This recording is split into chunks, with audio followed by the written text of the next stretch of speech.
Hello guys, welcome to my YouTube channel. इस video में मैं मौर्य साम्राज्य के बारे में बता रही हूँ, जिसका कार्यकाल 223 ईस्वी पूर्व से लेकर 185 ईस्वी पूर्व तक था। मौर्यकालीन इतिहास ग्रोथ। किसी भी साम्राज्य के इतिहास के बारे में जानकारी प्राप्त करने के पहले हमें उसे स्रोत से ही उसके इतिहास का पता चलता है। इसके दो भाग में हम बांटते हैं। जैसे सबसे पहले पुरातात्विक स्रोत, दूसरा है साहित्यिक स्रोत। पुरातात्विक स्रोत में हमें अशोक का अभिलेख है, जिसमें अशोक काल के पूरे हमें जानकारी मिलती है।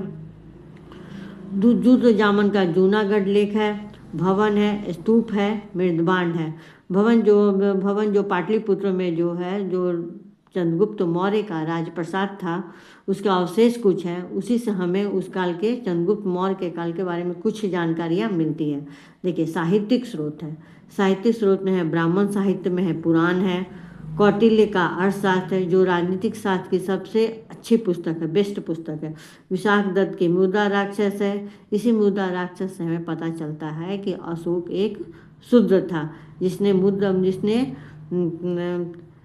मुरा नाम की एक शूद्र माता से ही जन्म लिया था। उसके अलावा बौद्ध ग्रंथों में दीपवंश, दिव्यावदान, अशोकावदान, महापरिनिर्वाण सुत है।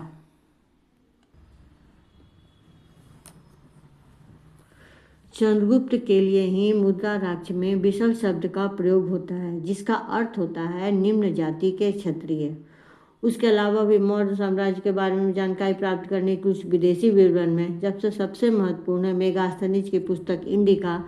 इंडिका पुस्तक मूल रूप से अपने उपलब्ध नहीं है, लेकिन अन्य पुस्तक में इसके उदाहरण मिलते हैं। उसी से हमें पता चलता है। स्ट्रेबो की है, भूगोल की पुस्तक है। डायोडोरस है, उसने मेगास्थनीज की किताब पुस्तक के आधार पर ही भारत का वृत्तांत का वर्णन किया है।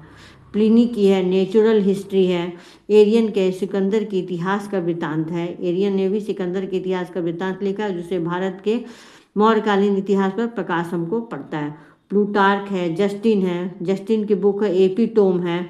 जस्टिन ने सबसे पहले चंद्रगुप्त मौर्य को सेंड्रोकोटस और प्लूटार्क ने एंड्रोकोटस कहा, जिसकी जानकारी हमें विलियम जोन्स ने सेंड्रोकोटस की पहचान चंद्रगुप्त मौर्य के रूप में की थी। वो एक एशियाटिक सोसाइटी की उन्होंने ही एशियाटिक सोसाइटी की स्थापना की थी। देखिए, मौर्य साम्राज्य का सबसे महत्वपूर्ण शासक चंद्रगुप्त मौर्य था। चंद्रगुप्त मौर्य ने ही मौर्य साम्राज्य की स्थापना किए थे। उसका कार्यकाल है 223 से लेकर के 298 ईस्वी पूर्व तक है। चंद्रगुप्त मौर्य जो थे, वो अपने गुरु विष्णुगुप्त, जिसको चाणक्य भी कहा जाता है, जिसकी सहायता से उन्होंने नंद वंश के अंतिम शासक धनानंद को मार करके मौर्य वंश की स्थापना की थी।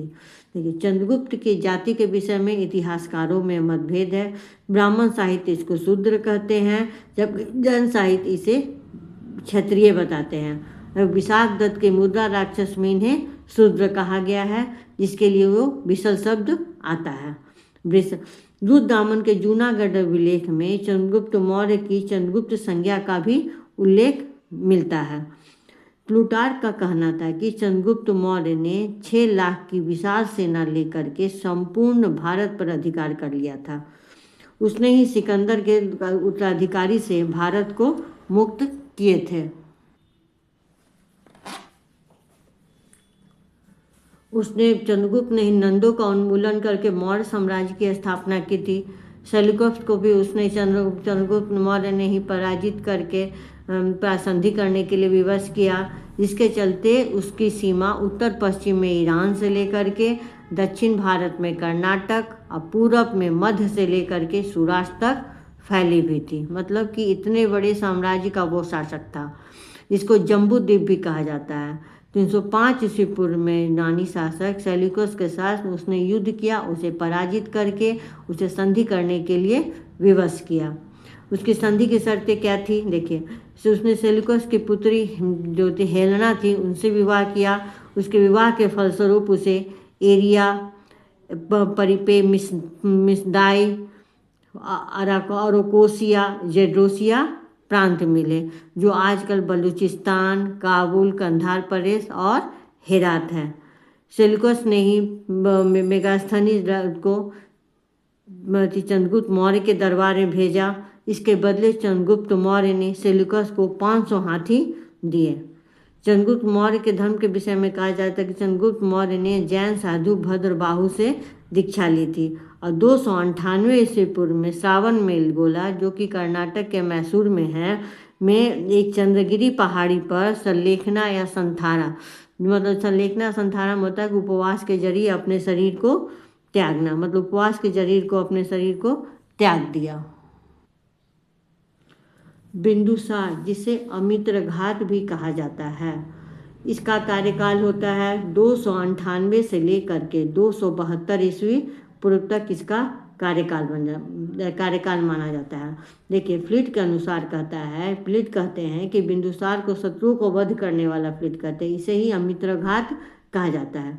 बिंदुसार के समय में 2 ही विद्रोह हुए, जिसको दोनों विद्रोह तक्षशिला में हुए थे। पहले विद्रोह को दबाने के लिए बिंदुसार ने अशोक को भेजा, उसके बाद उसने सुसीम को भेजा। डायमेकस जो था, जो यूनानी राजदूत था, बिंदुसार के दरबार में आया। उस समय यूनानी शासक एंटियोकस था। एंटियोकस से एथिनियस नाम के एक यूनानी लेखक का कहना है कि बिंदुसार ने एंटियोकस से मदिरा, सूखे अंजीर और दार्शनिक भेजने की प्रार्थना की, लेकिन उसके बदले में ग्रीक शासक एंटियोकस ने उत्तर दिया कि प्रथम 2 भेजने में प्रसन्नता होगी, मतलब कि मदिरा और सूखे अंजीर भेजने प्रसन्नता होगी, परंतु दार्शनिक भेजना इस देश के कानून के खिलाफ है।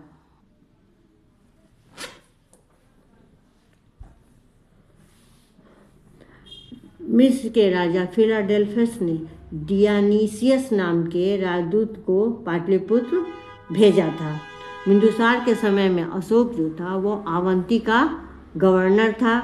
वह बिंदुसार है आजीविक संप्रदाय का अनुयायी था। देखिए, अशोक जो था वो मौर्य साम्राज्य का सबसे महत्वपूर्ण और शक्तिशाली शासक था। इसका कार्यकाल 273 ईस्वी पूर्व से लेकर के 232 ईस्वी पूर्व तक माना जाता है। लेकिन इसका विधिवत राज्याभिषेक 269 में 269 ईस्वी पूर्व में किया गया। 4 वर्ष जो थे इन्हें सत्ता संघर्ष में लगा, मतलब उत्तराधिकार के युद्ध में 4 वर्ष लगे थे। अशोक के लिए 3 नाम का प्रयोग किया गया है, जैसे अशोक, देवनामप्रिय, प्रियदर्शी और राजा। मस्कू लघु शिलालेख से अशोक नाम का हमें पता चलता है।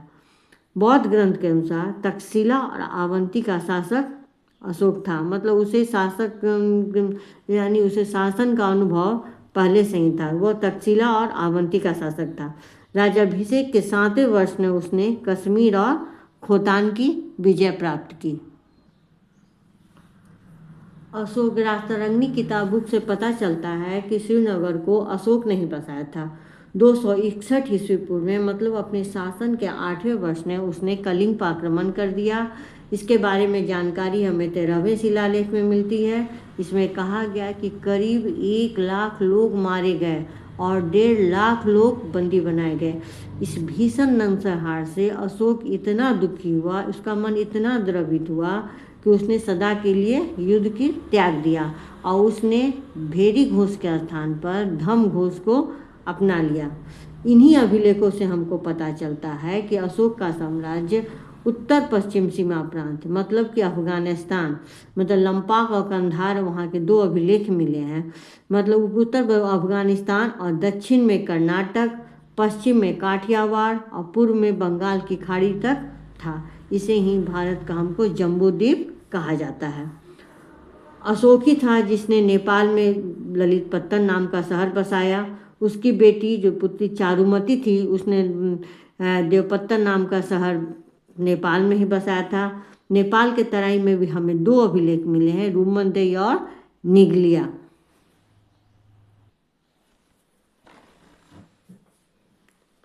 रूमनदेही स्तंभ से स्पष्ट होता है कि उसकी कर नीति क्या थी, मतलब कि अशोक काल के समय में उसकी कर नीति क्या थी। इसका रूमनदेही स्तंभ से ही स्पष्ट होता है। राज्याभिषेक के 4वें वर्ष में उसने बौद्ध धर्म को ग्रहण कर लिया था। अशोक ने एक गुप्त नाम के बौद्ध अरहंत से बौद्ध धर्म में दीक्षित लिया था। राज्याभिषेक के 10वें वर्ष में उसने धर्म यात्रा के अंतर्गत सबसे पहले बोध गया पहुंचा। इसके बारे में जानकारी हमें भब्रू शिलालेख से मिलती है। फिर 20वें वर्ष में लुम्बिनी पहुंचे, जो कपिलवस्तु में है, जहां बुद्ध का जन्म हुआ था। इन स्थानों पर उसने धार्मिक करों से मुक्त करके केवल भूमि कर के रूप में उपज का 8वां भाग निश्चित किया था। यात्रा के अंतिम चरण में उसने कुशीनगर की यात्रा की, जहां बुद्ध का महापरिनिर्वाण हुआ था। अशोक का यात्रा क्रम यह है कि लुम्बिनी, कपिलवस्तु, सारनाथ, श्रावस्ती, गया और Kushinagar. Thank you for watching my channel. Thank you for watching my video. Thank you. अगले वीडियो में फिर मिलेंगे। धन्यवाद।